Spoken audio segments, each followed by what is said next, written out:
ਅਗਲੀ ਜਿਹੜੀ ਹਰਜੋਤ ਸਿੰਘ ਜੀ ਖਬਰ ਕਰਦੇ ਜਾਈਏ ਮੋਰੋਕੋ ਦੇ ਵਿੱਚ ਕੁਝ ਜਿਹੜੇ ਯੂਐਸ ਫੌਜੀ ਆ ਉਹ ਮਿਸ ਹੋਏ ਆ ਤੇ ਉਹਨਾਂ ਨੂੰ ਸਰਚ ਕਰਨ ਦੇ ਲਈ ਇਸ ਟਾਈਮ ਕੋਸ਼ਿਸ਼ਾਂ ਚੱਲ ਰਹੀਆਂ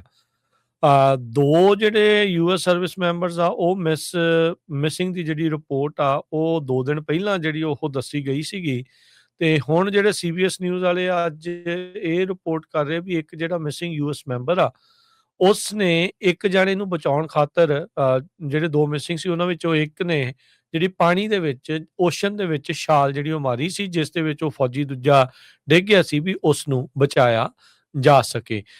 ਤੇ ਕਹਿੰਦੇ ਸਰਚ ਤੇ ਰੈਸਕਿਊ ਐਫਰਟਸ ਅਜੇ ਵੀ 2 ਦਿਨ ਤੋਂ ਲਗਾਤਾਰ ਚੱਲ ਰਹੇ ਆ ਤਾਂ ਜੋ ਜਿਹੜੇ 2 ਯੂਐਸ ਦੇ ਫੌਜੀ ਜਿਹੜੇ ਮਿਸਿੰਗ ਸੀਗੇ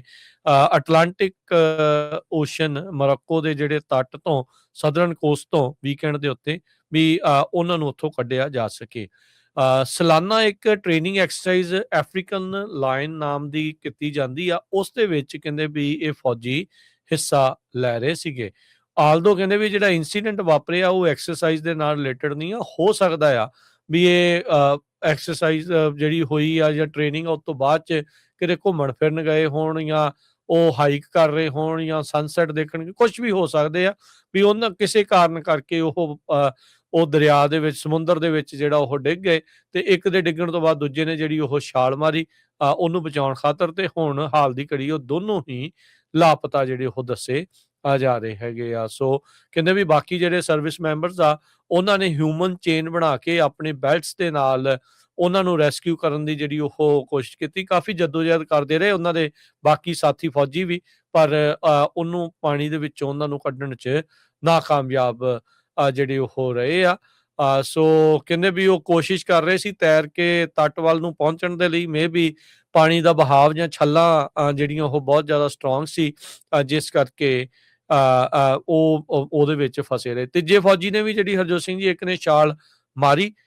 ਉਹਨਾਂ ਦੋਨਾਂ ਨੂੰ ਕੱਢਣ ਦੇ ਲਈ ਉਹ ਉਹਨਾਂ ਨੂੰ ਬਚਾ ਤਾਂ ਨਹੀਂ ਸਕਿਆ ਉਹਨਾਂ ਨੂੰ ਕੱਢ ਤਾਂ ਨਹੀਂ ਸਕਿਆ ਪਰ ਉਹ ਆਪ ਜਿਹੜਾ ਉਹ ਵਾਪਸ ਆ ਗਿਆ। ਕਈ 에ਅਰਕ੍ਰਾਫਟ ਡਰੋਨਸ ਡਾਈਵਰ ਵੈਸਲਸ ਜਿਹੜੇ ਇਸ ਟਾਈਮ ਮੋਰੋਕੋ ਦੇ ਦੱਖਣੀ ਇਸ ਤੱਟ ਦੇ ਉੱਤੇ ਲਾਏ ਗਏ ਆ। 2 ਲਾਪਤਾ ਜਿਹੜੇ ਯੂਐਸ ਫੌਜੀ ਆ ਉਹਨਾਂ ਨੂੰ ਲੱਭਣ ਦੇ ਲਈ। ਸੋ ਕਹਿੰਦੇ ਵੀ ਇਸੇ ਦਰਮਿਆਨ ਬੋਇੰਗ P-8 ਪੋਸਾਈਡਨ ਮੈਰੀਟਾਈਮ ਪੈਟਰੋਲ ਤੇ ਜਿਹੜੇ ਰਿਕੋਨਸੈਂਸ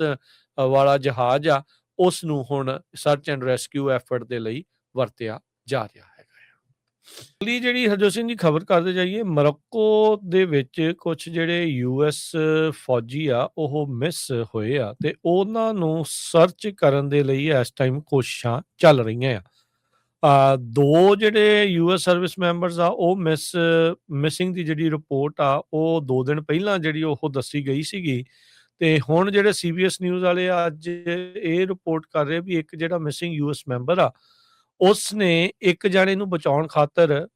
ਜਿਹੜੇ 2 ਮਿਸਿੰਗ ਸੀ ਉਹਨਾਂ ਵਿੱਚੋਂ ਇੱਕ ਨੇ ਜਿਹੜੀ ਪਾਣੀ ਦੇ ਵਿੱਚ ਓਸ਼ਨ ਦੇ ਵਿੱਚ ਛਾਲ ਜਿਹੜੀ ਉਹ ਮਾਰੀ ਸੀ ਜਿਸ ਦੇ ਵਿੱਚ ਉਹ ਫੌਜੀ ਦੂਜਾ ਡਿੱਗ ਗਿਆ ਸੀ ਵੀ ਉਸ ਨੂੰ ਬਚਾਇਆ ਜਾ ਸਕੇ। ਤੇ ਕਹਿੰਦੇ ਸਰਚ ਤੇ ਰੈਸਕਿਊ ਐਫਰਟਸ ਅਜੇ ਵੀ 2 ਦਿਨ ਤੋਂ ਲਗਾਤਾਰ ਚੱਲ ਰਹੇ ਆ ਤਾਂ ਜੋ ਜਿਹੜੇ 2 ਯੂਐਸ ਦੇ ਫੌਜੀ ਜਿਹੜੇ ਮਿਸਿੰਗ ਸੀਗੇ ਅਟਲਾਂਟਿਕ ਓਸ਼ਨ ਮੋਰੋਕੋ ਦੇ ਜਿਹੜੇ ਤੱਟ ਤੋਂ ਸਦਰਨ ਕੋਸਟ ਤੋਂ ਵੀਕਐਂਡ ਦੇ ਉੱਤੇ ਵੀ ਉਹਨਾਂ ਨੂੰ ਉੱਥੋਂ ਕੱਢਿਆ ਜਾ ਸਕੇ। ਸਾਲਾਨਾ ਇੱਕ ਟ੍ਰੇਨਿੰਗ ਐਕਸਰਸਾਈਜ਼ ਅਫਰੀਕਨ ਲਾਇਨ ਨਾਮ ਦੀ ਕੀਤੀ ਜਾਂਦੀ ਆ ਉਸ ਦੇ ਵਿੱਚ ਕਹਿੰਦੇ ਵੀ ਇਹ ਫੌਜੀ ਹਿੱਸਾ ਲੈ ਰਹੇ ਸੀਗੇ। ਆਲਦੋ ਕਹਿੰਦੇ ਵੀ ਜਿਹੜਾ ਇਨਸੀਡੈਂਟ ਵਾਪਰਿਆ ਉਹ ਐਕਸਰਸਾਈਜ਼ ਦੇ ਨਾਲ ਰਿਲੇਟਡ ਨਹੀਂ ਆ, ਹੋ ਸਕਦਾ ਆ ਵੀ ਇਹ ਐਕਸਰਸਾਈਜ਼ ਜਿਹੜੀ ਹੋਈ ਆ ਜਾਂ ਟ੍ਰੇਨਿੰਗ ਉਸ ਤੋਂ ਬਾਅਦ ਚ ਕਿਤੇ ਘੁੰਮਣ ਫਿਰਨ ਗਏ ਹੋਣ ਜਾਂ ਉਹ ਹਾਈਕ ਕਰ ਰਹੇ ਹੋਣ ਜਾਂ ਸਨਸੈਟ ਦੇਖਣ ਕੁਝ ਵੀ ਹੋ ਸਕਦੇ ਆ ਵੀ ਉਹਨਾਂ ਕਿਸੇ ਕਾਰਨ ਕਰਕੇ ਉਹ ਦਰਿਆ ਦੇ ਵਿੱਚ ਸਮੁੰਦਰ ਦੇ ਵਿੱਚ ਜਿਹੜਾ ਉਹ ਡਿੱਗ ਗਏ ਤੇ ਇੱਕ ਦੇ ਡਿੱਗਣ ਤੋਂ ਬਾਅਦ ਦੂਜੇ ਨੇ ਜਿਹੜੀ ਉਹ ਛਾਲ ਮਾਰੀ ਉਹਨੂੰ ਬਚਾਉਣ ਖਾਤਰ ਤੇ ਹੁਣ ਹਾਲ ਦੀ ਘੜੀ ਉਹ ਦੋਨੋਂ ਹੀ ਲਾਪਤਾ ਜਿਹੜੇ ਉਹ ਦੱਸੇ ਆ ਜਾ ਰਹੇ ਹੈਗੇ ਆ। ਸੋ ਕਹਿੰਦੇ ਵੀ ਬਾਕੀ ਜਿਹੜੇ ਸਰਵਿਸ ਮੈਂਬਰਸ ਆ ਉਹਨਾਂ ਨੇ ਹਿਊਮਨ ਚੇਨ ਬਣਾ ਕੇ ਆਪਣੇ ਬੈਲਟਸ ਦੇ ਨਾਲ ਉਹਨਾਂ ਨੂੰ ਰੈਸਕਿਊ ਕਰਨ ਦੀ ਜਿਹੜੀ ਉਹ ਕੋਸ਼ਿਸ਼ ਕੀਤੀ। ਕਾਫੀ ਜਦੋਜਹਿਦ ਕਰਦੇ ਰਹੇ ਉਹਨਾਂ ਦੇ ਬਾਕੀ ਸਾਥੀ ਫੌਜੀ ਵੀ ਪਰ ਉਹਨੂੰ ਪਾਣੀ ਦੇ ਵਿੱਚੋਂ ਉਹਨਾਂ ਨੂੰ ਕੱਢਣ 'ਚ ਨਾਕਾਮਯਾਬ ਜਿਹੜੇ ਉਹ ਰਹੇ ਆ। ਸੋ ਕਹਿੰਦੇ ਵੀ ਉਹ ਕੋਸ਼ਿਸ਼ ਕਰ ਰਹੇ ਸੀ ਤੈਰ ਕੇ ਤੱਟ ਵੱਲ ਨੂੰ ਪਹੁੰਚਣ ਦੇ ਲਈ ਮੇ ਵੀ ਪਾਣੀ ਦਾ ਬਹਾਵ ਜਾਂ ਛੱਲਾਂ ਜਿਹੜੀਆਂ ਉਹ ਬਹੁਤ ਜ਼ਿਆਦਾ ਸਟਰੋਂਗ ਸੀ ਜਿਸ ਕਰਕੇ ਉਹਦੇ ਵਿੱਚ ਫਸੇ ਰਹੇ। ਤੀਜੇ ਫੌਜੀ ਨੇ ਵੀ ਜਿਹੜੀ ਹਰਜੋਤ ਸਿੰਘ ਜੀ ਇੱਕ ਨੇ ਛਾਲ ਮਾਰੀ, ਉਹਨਾਂ ਦੋਨਾਂ ਨੂੰ ਕੱਢਣ ਦੇ ਲਈ ਉਹ ਉਹਨਾਂ ਨੂੰ ਬਚਾ ਤਾਂ ਨਹੀਂ ਸਕਿਆ, ਉਹਨਾਂ ਨੂੰ ਕੱਢ ਤਾਂ ਨਹੀਂ ਸਕਿਆ, ਪਰ ਉਹ ਆਪ ਜਿਹੜਾ ਉਹ ਵਾਪਸ ਆ ਗਿਆ। ਕਈ 에ਅਰਕ੍ਰਾਫਟ, ਡਰੋਨਸ, ਡਾਈਵਰ, ਵੈਸਲਸ ਜਿਹੜੇ ਇਸ ਟਾਈਮ ਮੋਰੱਕੋ ਦੇ ਦੱਖਣੀ ਇਸ ਤੱਟ ਦੇ ਉੱਤੇ ਲਾਏ ਗਏ ਆ। 2 ਲਾਪਤਾ ਜਿਹੜੇ ਯੂਐਸ ਫੌਜੀ ਆ ਉਹਨਾਂ ਨੂੰ ਲੱਭਣ ਦੇ ਲਈ। ਸੋ